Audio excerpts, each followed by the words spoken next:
সুপ্রিয় দর্শক আসসালামু আলাইকুম। আবারও চলে আসলাম নতুন একটি রেসিপি নিয়ে।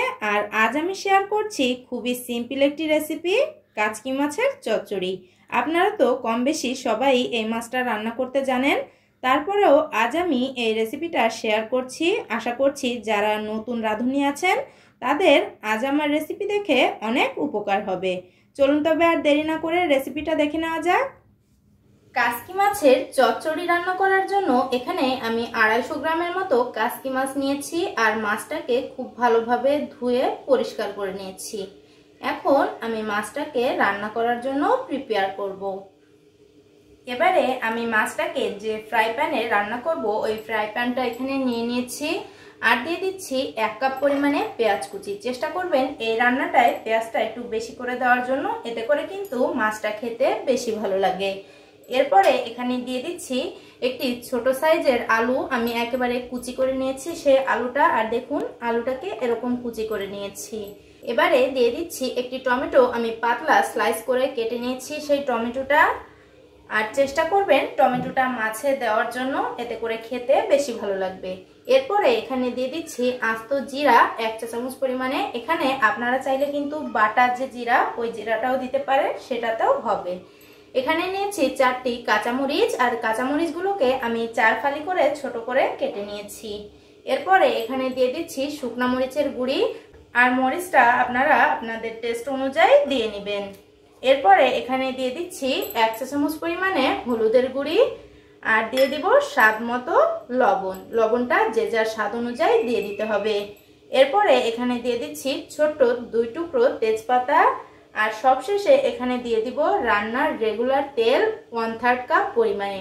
যে কোনো ছোট মাছ রান্নায় কিন্তু তেলটা একটু বেশিই দিতে হয়, এতে করে রান্নাটা বেশ ভালো হয়।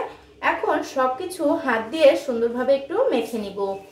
আর চেষ্টা করবেন এই কাজটা হাত দিয়ে করার জন্য, এতে করে মেখে নেওয়ার কাজটা খুব ভালো হয়।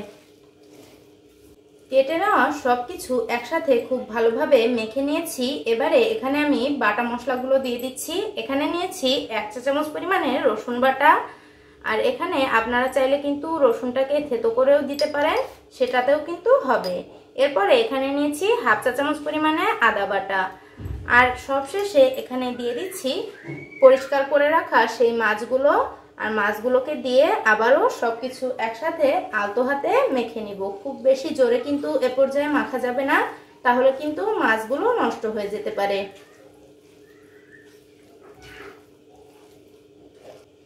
মাছগুলোকে খুব সুন্দর করে আমি মেখে নিয়েছি আর এবারে মাছগুলোকে রান্না করে নিব।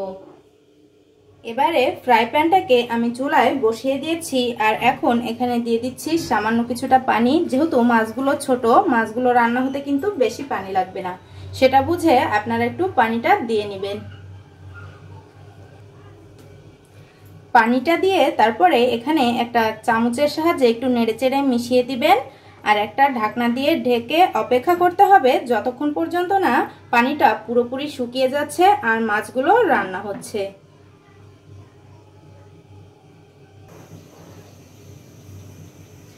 মাছে বলক চলে এসেছে দেখুন। আর এখন আমি আলতো হাতে মাছটাকে নেড়ে দিচ্ছি, খুবই সাবধানতার সাথে মাছটাকে নেড়ে দিতে হবে। আর এখন আবারও ঢাকনা দিয়ে ঢেকে অপেক্ষা করব পানিটা পুরোপুরি শুকিয়ে যাওয়ার জন্য আর মাছটা পুরোপুরি রান্না হওয়ার জন্য।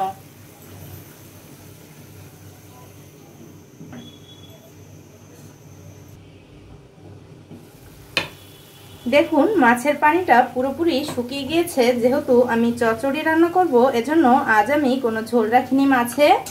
এখন উপর থেকে সামান্য কিছুটা ধনিয়া পাতা কুচি ছিটিয়ে দিচ্ছি। আমার মাছটা কিন্তু রান্না কমপ্লিট। এখন আমি মাছটাকে চুলা থেকে নামিয়ে নিব।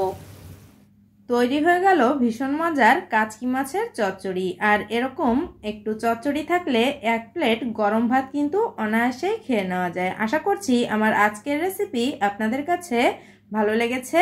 রেসিপি ভালো লাগলে প্লিজ লাইক কমেন্ট শেয়ার করতে ভুলবেন না। আর এরকমই নিত্য নতুন রেসিপি পেতে প্লিজ আমার চ্যানেলটিকে সাবস্ক্রাইব করে আমার সাথেই থাকার অনুরোধ রইল।